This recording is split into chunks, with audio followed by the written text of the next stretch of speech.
Yesterday I did quite an extensive test drive on film, which you may have seen. Actually that's not the only test drive, there's been other ones that I didn't film, and a lot of stationary running in the garage here. At the end of the filmed session I said I'm going to go back for a spanner check, just to check that everything was holding together, etc, etc. Just as well I did, because although everything seemed to be fine, when I got back and did some fiddling with the engine tuning and so on, it lunched the drive belt. Suddenly there was a bit of a flappy noise, and then it was idling, and then it stalled, and yeah, the drive belt failed. And a bit of further investigation, it turns out that almost certainly the reason why it failed is because I've got the wrong pulley on my alternator. Now, as you probably know, the drive belts often go by something like 6PK 1910 as a part number, and I think what that means is 6 peaks or troughs in the pulley, and the 1910 whatever is the length, and that's fine, except that the pulleys on my engine, 6 peaks, apart from the alternator, which has only got 5. So it's been living on borrowed time, where the belt didn't actually fit the alternator properly. So I'm going to have to take out the alternator, and I've got this pulley here, which I'm going to try to fit to it, because this is a 6 peak one as opposed to the 5 peak one. Then the trouble is, I think I've done this before, or tried this before, and it didn't work, so we'll have to see. I might have to get it machined or something. So here's the alternator, and I'm not getting very good vibes about it because it's demonstrably different in length. So we'll have to see if it goes on at all.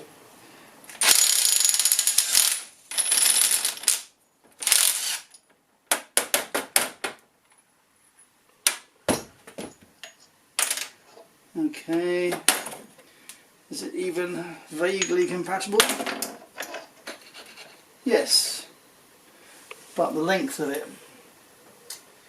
will mean all my belty stuff would be out of alignment by, yeah, half a pulley's width.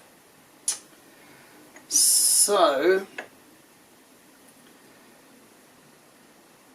I either need to get this machined, or I need to move the alternator to suit. Now, so I've just tried this, so I know what happens.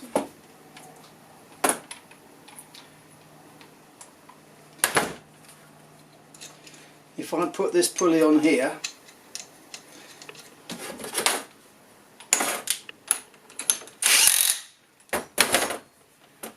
the alternator no longer goes round, which is obviously no good. Why does that happen? And it's because of the boss on the pulley there. This is a lot bigger than that, and obviously that goes inside, but this one doesn't, which at least goes part the way to answering what's happening here. Can I get this machined? Can I get a new alternator pulley, or what? And to confirm the let's say problems which the belt was having on the alternator, it's all covered in, well, I assume this is rubber, as is the front of the engine. So there's no way that a new belt on its own is going to solve this problem. So in place of my 5-groove pulley, which came with this alternator, which was designed for a Hyundai. Anyway, in place of that one, which was incorrect for the belt, which I have got a new replacement for, having failed the original, I got hold of this pulley from my friend Roy. Hi Roy! From another alternator, but of course it doesn't go straight on, does it? No, that would be silly, because this has got a raised portion in the middle and this one is flat. So a bit of jiggery pokery was required with some thick washers there, and then finally my 6-groove pulley goes on. But of course there are some slight differences. I think even now it's slightly further out than this one. Don't know if you can see. I'll zoom you in, I think.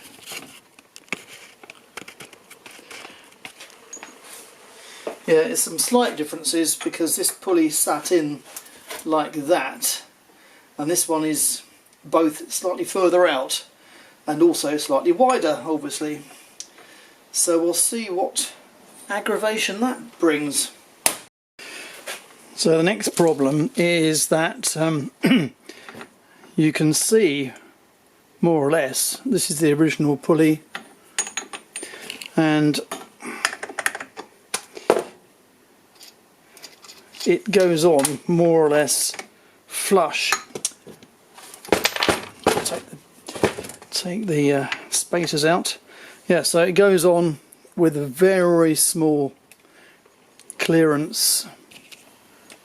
So it goes on with a very small clearance from the back of the last ridge of the pulley to the pulley body, compared to the new setup. If I can find all the spacers.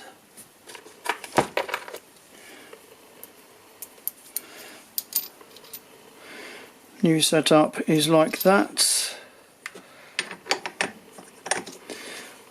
Yeah, so that's got a much bigger space there, but I can't quite take out one of the washers,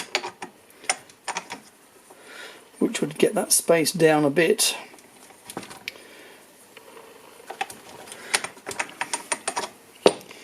Because that would leave basically zero clearance in here. I don't know, can I try that? I could take some off the back of this actually.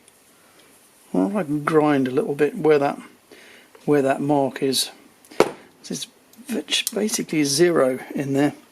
Oh, that were extremely thin washer. I'll put that on there with a nut.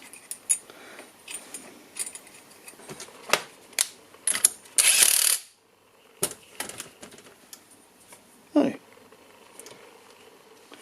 that's very strange.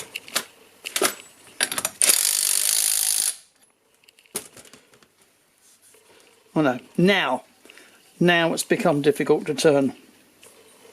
That's very... because there's a raised boss as part of the front casing, which is indeed catching on the back of the pulley, only slightly. But anyway, the upshot of all that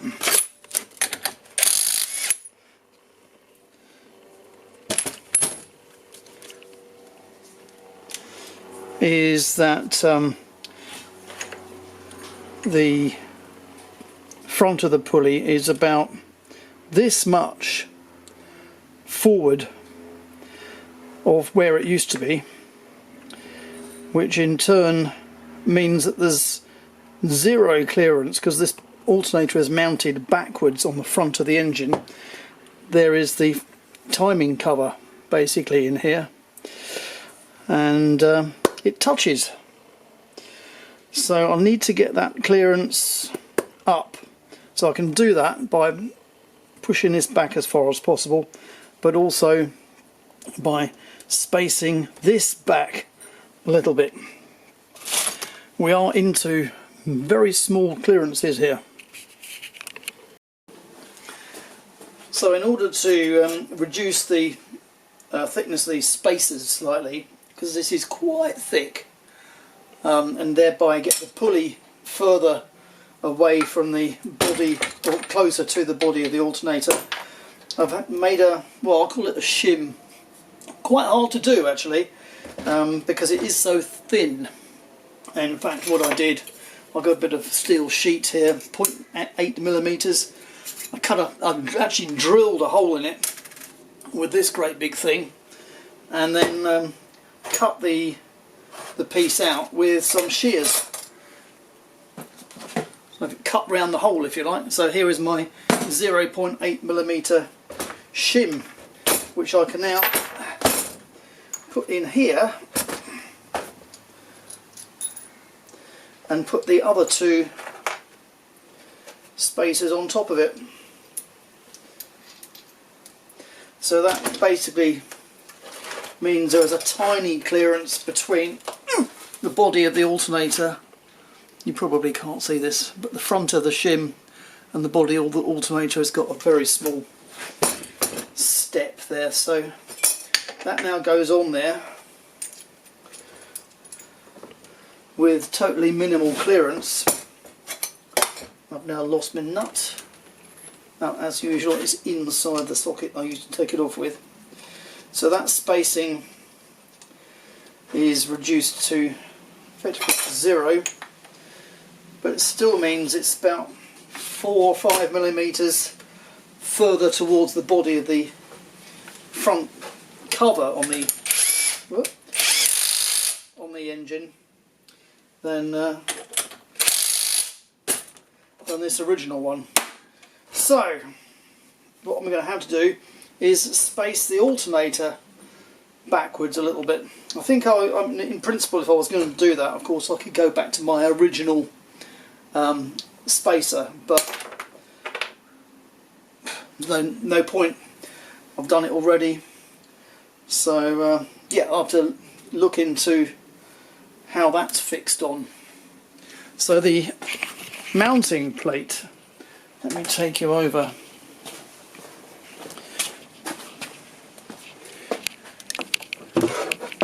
If you can see, can you see? This is the mounting plate, this black thing, which is fixed on by some,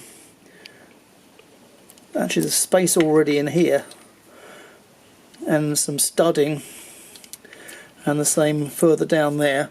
So I think what I'm going to do is I'm going to take that off and put some spacers behind this mounting plate, and hopefully that will give me enough space that I can actually fit the belt. So I'm just measuring the clearances that I'm dealing with here. So I've temporarily put the original belt back on, sorry, the original pulley back on, and I'm measuring from the front of the body to the front of the pulley, and that looks like it's 2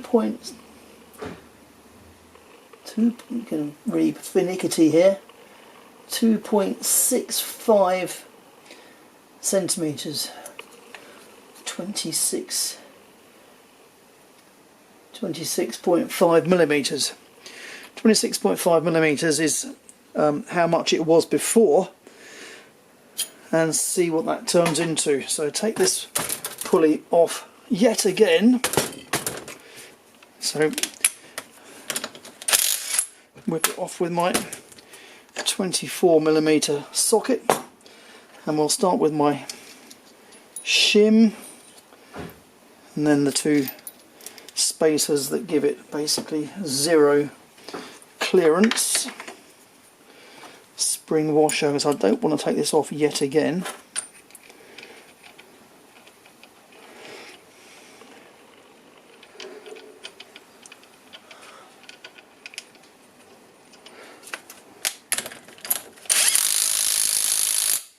Okay, so it was 26.4 millimeters, and now it is 32.5. So yeah, it's about 6 millimeters fatter that way than it used to be. Still screws on perfectly well, but it's just longer, as you'd expect, because it's got more ridges on than it used to have. So yeah, it's wider by approximately the size of the extra ridge. So really I'll need to space the whole body of the alternator backwards by about that same amount, which is very similar to the thickness of a nut. Actually, I've got a feeling that's not a standard nut.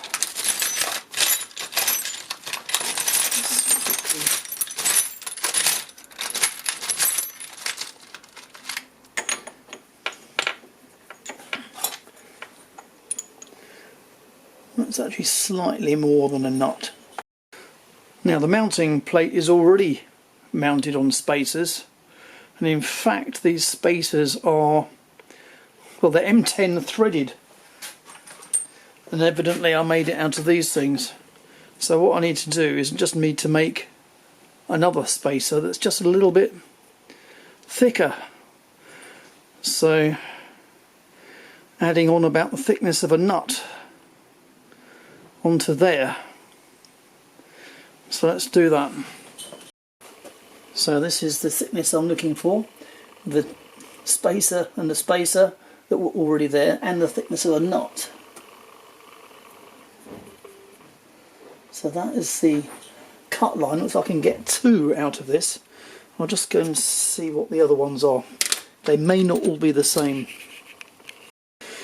Yeah, in fact this one, including the nut, is thicker, so I should only get 1 out of this. Alright, well I've got quite a few, so I'll cut that one there and start from there. So here we are, my new mounting spacers, replicating how they were. So that one was made up of this bit and a washer, and we're adding a nut thickness to it, so there we end up with that. This one didn't have a washer, so it's just that. And this one did, so it's just that. In fact, these are basically the same, aren't they? Anyway, so I shall now fit them to the front of the engine, and hopefully the mounting plate will be slightly further off. So finally, I hope, we have this. I'll put the alternator back on the engine, which is fractionally further forward than it used to be. You won't be able to tell that because it's only about the thickness of 1 nut. And in case you're wondering, yes, I can still get my hand round the front of it. So it's clear there. And if you look down the top, I need to find my light, I think. Where's the light? Here's the light.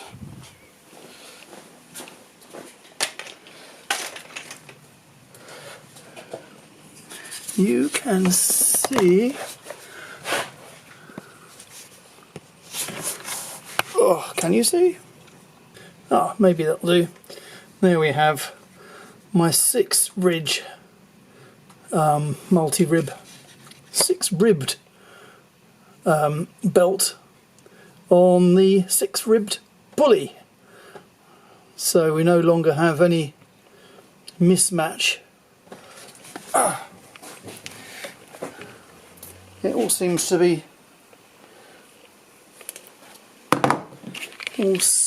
be fairly good. And here we go.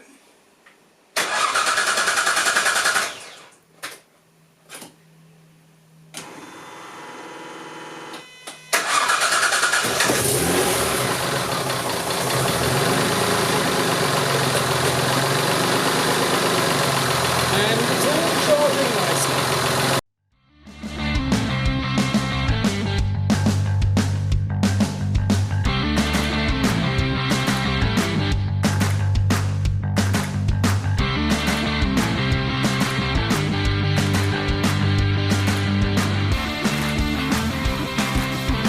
If you got as far as this, thanks very much for watching, and in case you haven't already, please do consider subscribing. That would be really encouraging for me. So catch you on the next one.